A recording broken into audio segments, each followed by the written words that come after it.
चलिए अब आज की न्यूज़ का टाइम हो गया है, तो आज की जो बिगेस्ट न्यूज़ है और वो आने वाले टाइम में क्या इम्पैक्ट डालेगी, तो उनको भी देख लेते हैं। और मंडे को कहाँ पे मार्केट ओपन होगा, इस सारी बारे में बात करेंगे। और वैश्विक छूट और भारतीय बाजार की, और आरबीआई की जो नया एनबीएफसी का जो नियम आया था वो, और एडिटो आईपीओ के बारे में भी बात करेंगे। चलिए अब शुरू करते हैं। अब सिचुएशन तो ये है, इस्लामाबाद, तेहरान, पेरिस, और ये आप सभी को पता होगा, और इन्हीं के बीच में प्रमुख वार्ता हुई थी, परंतु इसका कोई सिलसिला, युद्ध विराम, ये सभी चीजें। अब बात में ईरान की मांग क्या थी कि लेबनान में युद्ध विराम अनिवार्य है और फ्रीज की गई संपत्तियों की वापस छोड़ दे, और इन पे जो प्रतिबंध लगाए हैं उनसे राहत दे दे, और हॉर्मुज जलडमरू मध्य है उसका नियंत्रण है, और ट्रांजिट शुल्क है उनको वो मान्य कर दे। यह है प्रमुख ईरान की मांग। और इसमें अमेरिका और इजराइल क्या कह रहा है कि इन दो में तो गतिरोध है, और इस तीसरी मांग में वो अपना भारी तनाव प्रदर्शित कर रहे हैं, मतलब कि ये अस्वीकार कर रहे हैं। तो उसी बीच में वो चल रहा है। अब आगे आने वाले समय में क्या होगा वो एक देखने का विषय है। अब इसके बाद में बहुआयामी संकट क्या है,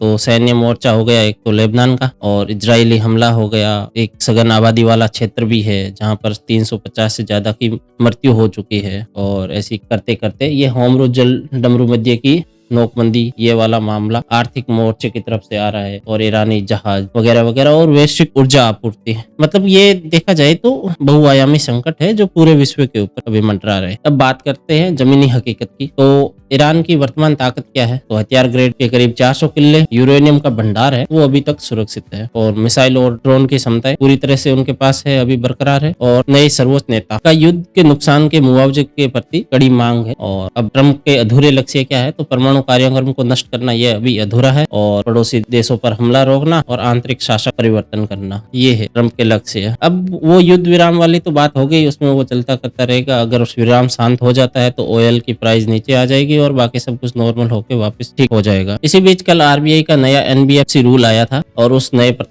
प्रस्ताव क्या था कि 1 लाख करोड़ या उससे अधिक की संपत्ति वाली कोई भी एनबीएफसी अपर लेयर में अपने आप चली जाएगी, और केवल पूर्ण संपत्ति आकार ही एकमात्र मानदंड होगा। पहले मानदंड के लिए 10 संपत्ति रैंकिंग थी, और इसकी समीक्षा है वो 5 साल में एक बार की जाएगी। इसके बाद टाटा सन्स डिलेमा क्या है, तो टाटा सन्स की कुल संपत्ति है वो 9.5 लाख करोड़ के आसपास है, और आरबीआई की 1 लाख करोड़ की सीमा को वो पार कर चुकी है। तो इसमें क्या है कि नोएल टाटा है वो कंपनी को डीलिस्ट, मतलब अनलिस्ट करने की पक्ष में है, और शाहपुर प्लोन जी, ये इनके पास हिस्सेदारी 18% है, तो वो हिस्सेदारी को मतलब लिस्टिंग करने के पक्ष में है, और इन बीच में डिलेमा चल रहा है। तो इसका अंतिम फैसला है वो आपके आरबीआई ही लेगा, वो सीआईसी कमेटी के आधार पर। अब फिर आगे बात कर लेते हैं प्रोपशेयर सेल्टिया, इसके बारे में। ये सेलेटिया, सॉरी इसका नाम मैंने थोड़ा गलत लिया। अब प्रोपशेयर की बात करें तो यह भारत का तीसरा एसएमई है, और इसका इशू साइज है वो 245 करोड़ के समथिंग है, और प्राइस बैंड इसमें 10 लाख से लेके 10.5 लाख प्रति यूनिट के बीच में है। और भी एसेट की बात करें तो ये अहमदाबाद में A+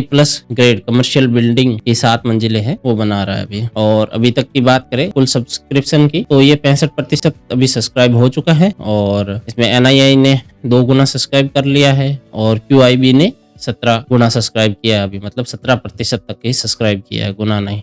और ये पूंजी आवंटन है, इसको आप आराम से देख सकते हो, वीडियो को रोक के पॉज करके पढ़ लेना। तो कैसा लगा ये वीडियो? अगर ये वीडियो आपको अच्छा लगा हो तो इस वीडियो को जरूर से लाइक करें, चैनल को सब्सक्राइब करें। और ये काफी माहौल गर्मा गर्मी का है। और इसी बीच में अगर आपको देखना है कि निफ्टी कहाँ पे ओपन होगी, तो हमारा कल वाला वीडियो देख सकते हो।